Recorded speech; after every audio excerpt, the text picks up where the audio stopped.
aula nós vamos abordar o fenômeno da complacência pulmonar. Nessa imagem, a gente pode ver um esquema do sistema respiratório que já foi apresentado em aulas anteriores, só para poder revisar as estruturas que fazem parte do sistema respiratório. E esse sistema ele pode ser entendido como um conjunto de tubos, conexões, que vão levar o ar que está aqui no meio ambiente até os capilares pulmonares, que é onde são realizadas efetivamente as trocas gasosas. Então, a principal função do nosso sistema respiratório são as trocas gasosas. Ele tem outras funções também, mas as trocas gasosas são a principal função. Então, esse ar ele vai entrar aqui pela cavidade nasal, vai passar pela faringe, pelo esôfago, desce aqui pela traqueia.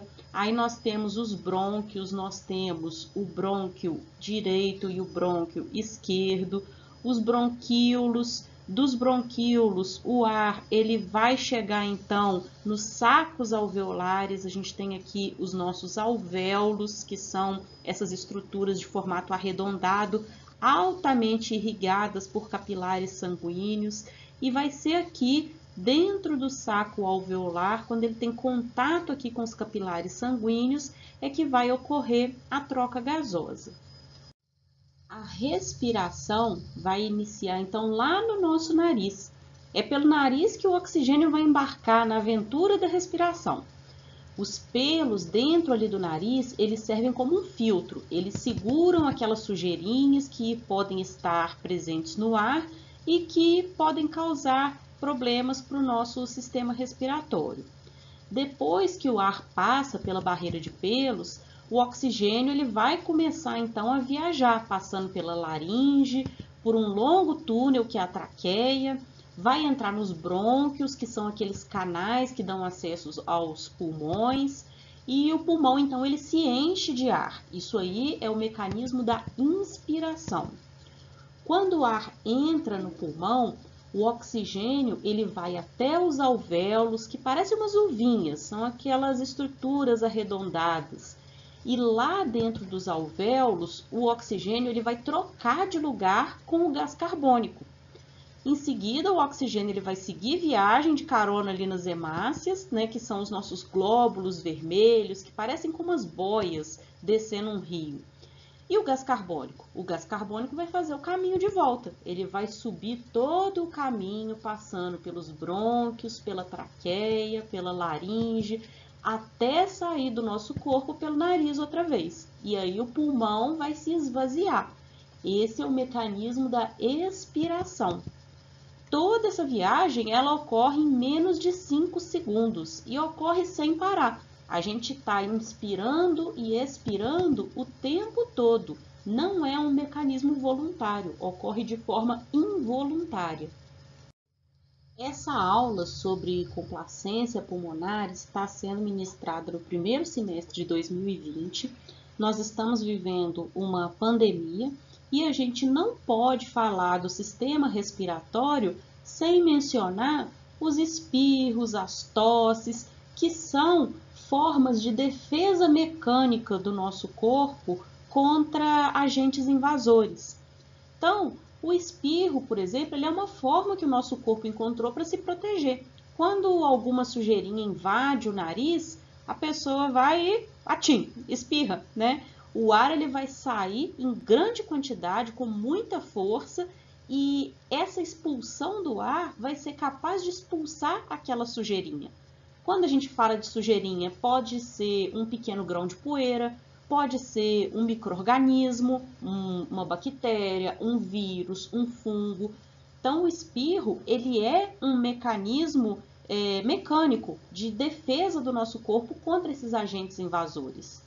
A gente pode observar nessa imagem como que esse mecanismo é potente. Vocês podem observar aqui essa senhora, quando ela dá um espirro, a distância que essas partículas percorrem, olha aqui, 70 centímetros de distância. Isso mostra para a gente a importância do indivíduo que está resfriado, que está com alguma infecção, dele se proteger, dele usar uma máscara para evitar a propagação dessas partículas em tão grande distância que pode vir a contaminar outras pessoas. Então, esse mecanismo do espirro, ele consegue projetar o ar com muita força em uma distância significativa. Daí a importância de você se proteger e usar uma máscara. Bom, voltando a falar do nosso sistema respiratório, todos esses tubos e conexões que foram mencionados, eles têm propriedades elásticas. Os brônquios, os bronquíolos, a traqueia, até o próprio pulmão. Todas essas estruturas elas têm propriedades elásticas, porque esse sistema ele precisa se adaptar a diferentes pressões, tanto para dentro quanto para fora do tórax. E além disso, essas estruturas elas têm uma relação muito intrincada com outros órgãos, outras cavidades do nosso corpo. Toda estrutura elástica tem como propriedade fundamental oferecer uma resistência à deformação. Essa capacidade do pulmão de se expandir, a gente chama de complacência pulmonar. A elasticidade é uma propriedade que permite o corpo voltar à forma original depois da deformação. Então, complacência e elasticidade são coisas diferentes. Quando a gente fala em elasticidade, nós vamos pensar, por exemplo, naquelas gominhas de cabelo. Se você puxa com 2 dedos as gominhas de cabelo e você solta, a gominha ela volta ao formato original. Agora, se você pega uma massa de modelar e você pressiona a massa de modelar, ela não volta ao formato original, ela fica naquele formato ali que você deixou quando pressionou. Então, isso é a diferença de uma estrutura que tem elasticidade para uma estrutura que não tem elasticidade, tá? Então, elasticidade é aquela propriedade que permite o corpo voltar à forma original. E essa capacidade do pulmão se expandir, isso aí não é elasticidade, isso é complacência. Então, existe uma relação entre a elasticidade e a complacência. A relação é inversa. Quanto maior a elasticidade, maior vai ser a retração elástica. E aí, menor a complacência, menor a distensão pulmonar. Para que ocorra a expansão do pulmão, é necessário um mínimo de esforço que vai ocorrer naturalmente na respiração. Esse esforço ele vai ser realizado por esse músculo aqui, ó, que é o diafragma, e também pelos músculos intercostais externos. São aqueles músculos que estão aqui, ó, entre as costelas. Então, essas estruturas aí, elas vão auxiliar no mecanismo da respiração. Vai ocorrer, então, um esforço para que haja a expansão do pulmão durante a inspiração. Então, a gente pode ver aqui, ó, quando o indivíduo inspira, o pulmão se expande e o diafragma, ele vai se movimentar, tanto o diafragma quanto os músculos intercostais. Se a capacidade do pulmão se expandir estiver diminuída, nós dizemos que a complacência pulmonar está diminuída. A diminuição da complacência pulmonar vai impor maior trabalho para o sistema respiratório, para poder abrir os pulmões, para fazer o ar entrar. Complacência pulmonar não é a mesma coisa que a capacidade de expansão do pulmão? A gente não precisa que o pulmão se expanda durante a inspiração para permitir a entrada do ar? Então, quanto mais difícil para o pulmão se expandir, mais o nosso sistema respiratório e aquelas estruturas acessórias, elas precisam trabalhar para permitir essa entrada do ar. Coloquei essa imagem aqui, ó, com 2 pessoas tentando encher bolas de soprar para tentar ilustrar esse conceito. Então, imaginem aqui que essa bola de soprar, ela tem uma complacência maior do que essa outra aqui, que esse senhor está segurando. Se essa bola aqui tem uma complacência maior, é mais fácil para essa bola se expandir. Então, essa senhora, ela precisa fazer muito menos esforço que esse senhor aqui. Esse senhor tem que fazer um trabalho muito maior, um esforço muito maior, porque a complacência desse balão, a capacidade de expansão está diminuída. Então, como é que a gente pode pensar isso lá no corpo humano? Falando dos nossos pulmões e pensando numa situação patológica. O indivíduo, por exemplo, que tem uma fibrose pulmonar. A fibrose pulmonar, ela vai levar a uma diminuição da flexibilidade, uma diminuição da complacência. E aí, o indivíduo, ele vai precisar fazer um esforço muscular muito maior para respirar, porque o esforço muscular normal que se realiza ali durante a inspiração, para esse indivíduo doente, ele passa a não ser suficiente para poder expandir os pulmões. O indivíduo ele pode até parar de respirar. Então, por isso que é importante a gente entender esse conceito de complacência pulmonar, porque em algumas patologias nós vamos ter a diminuição da complacência pulmonar, que é a diminuição dessa capacidade de expansão do pulmão. E com isso o indivíduo ele precisa fazer muito mais esforço para conseguir respirar. Lá no início da disciplina de biofísica, eu falei com vocês que a gente ia falar sobre grandezas fundamentais e derivadas ao longo de todo o semestre. E quando a gente está aqui falando da complacência pulmonar, nós precisamos nos lembrar que a complacência, ela relaciona duas grandezas. É uma relação entre a pressão e o volume. Pressão, porque nós temos várias pressões envolvidas aqui no mecanismo de respiração. A gente tem pressão atmosférica, eu tenho a pressão alveolar, eu tenho pressão lá dentro dos capilares sanguíneos e volume por conta do volume de ar inspirado e expirado.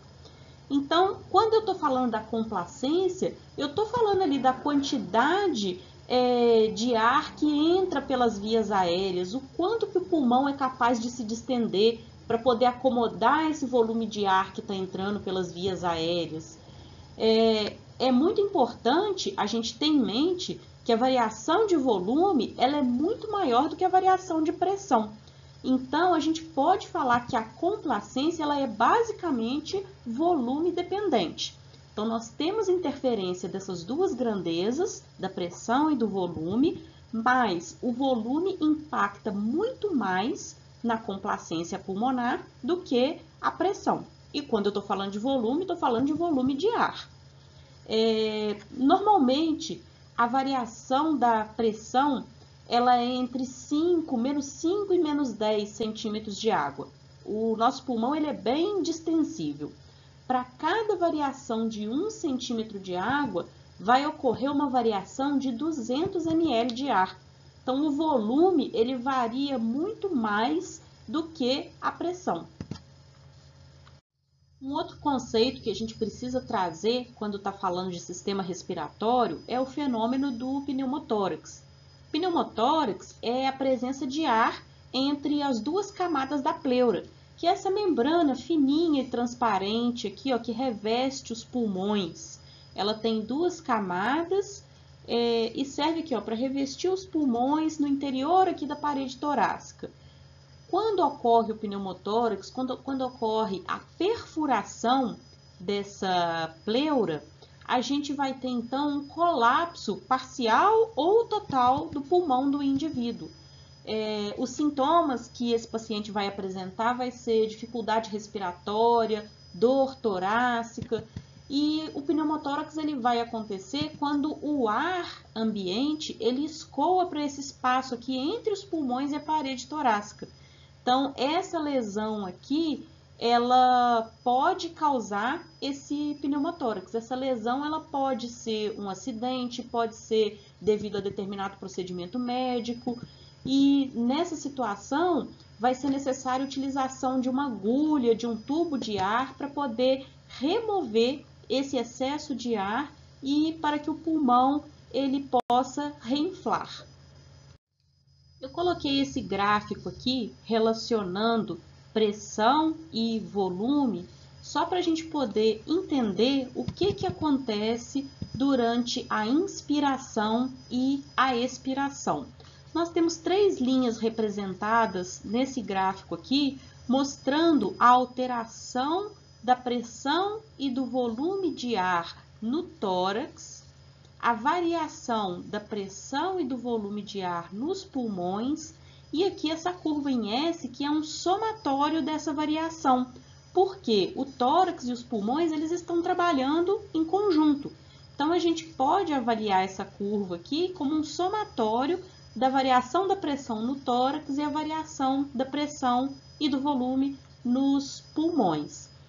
A curva, o somatório, tem um formato de S. Isso aqui vai indicar a complacência do sistema respiratório ao longo do processo ali de enchimento ou de esvaziamento pulmonar. Então, se a gente vier aqui ó, na posição inicial dessa curva, a gente tem então aquela mecânica da parede torácica. O volume pulmonar ele é baixo, o volume de ar no início da respiração lá, ele é baixo, o pulmão está vazio, a pessoa vai começar a inspirar. E aí tem várias vias aéreas que estão colabadas. Vai ser necessário uma pressão mínima para poder abrir essas vias aéreas. Então, por isso que enquanto não tem uma variação de pressão significativa, o volume ele aumenta de forma branda. Quando a gente tem uma pressão significativa, aí sim o volume de ar ele vai aumentar de forma significativa. O que está acontecendo aqui, quando esse volume de ar está aumentando, ó, é a inspiração. O indivíduo está respirando, está entrando ar pela cavidade nasal, então o volume de ar lá nos pulmões está aumentando e a gente teve um aumento significativo da pressão para que esse volume de ar conseguisse entrar. Então, a gente vai ter, quando a gente atinge essa pressão necessária para romper aquele colabamento de algumas vias aéreas, a gente tem uma subida quase que retilínea. Então, os aumentos de volume de ar, eles vão ser diretamente proporcionais ao aumento da pressão. Aqui a gente fala que a gente tem uma complacência estática. O pulmão, o tórax, esse sistema do pulmão do tórax, ele não está em movimento. A complacência, a expansão do pulmão, é quando tem essa parte curva aqui da nossa inclinação. No final aqui, a gente já tem a hiperdistensão pulmonar, ou seja, todos os nossos alvéolos eles já estão abertos e a partir daí, com o aumento do volume, a variação da pressão vai ser muito pequena. Então, nós temos aqui, quando a gente percorre essa curva da esquerda para a direita, a gente tem o fenômeno da inspiração acontecendo. E se a gente percorre essa curva da direita para a esquerda, aí é a expiração. Na expiração, o ar está saindo do pulmão, então o volume de ar ele vai diminuir. Então, essa curva ela vai ser percorrida ao contrário. Quais são os fatores que podem alterar a complacência pulmonar? Nós temos 2 fatores que podem alterar a complacência: a tensão superficial e a deficiência ou falta do líquido que recobre os alvéolos. Que líquido que é esse? É o surfactante pulmonar. O pulmão ele pode ser visto como uma coleção de bolhas, que são os alvéolos. E essa condição do pulmão, ela é instável. Então, por conta da tensão superficial que reveste os alvéolos, várias forças elas se desenvolvem e essas forças elas podem levar ao colapso dos pulmões. Então, nós temos algumas células aqui que revestem os alvéolos e essas células elas secretam uma substância que é chamada de surfactante. O surfactante ele vai então diminuir a tensão superficial da camada de revestimento alveolar. Ele é um líquido, ele reduz essa tensão superficial de forma significativa lá dentro dos alvéolos e previne então o colapso durante o mecanismo de expiração, tá? Então, se esse surfactante não diminuir a tensão superficial, vamos ter alteração da complacência pulmonar. Se esse surfactante estiver em quantidade deficiente ou se ele não for produzido, nós vamos ter uma alteração da complacência pulmonar, da capacidade de expansão dos pulmões. Então, esse líquido surfactante pulmonar, ele é muito importante para o correto funcionamento dos nossos pulmões. A principal função do surfactante, então, vai ser a formação de uma camada de filme, que vai permitir a adequada abertura dos alvéolos pulmonares e vai permitir também a respiração, através ali da manutenção da abertura dos alvéolos, da diminuição da força necessária para a expansão dos pulmões e da estabilização dos tamanhos dos alvéolos. Então, essas são as principais funções desse líquido.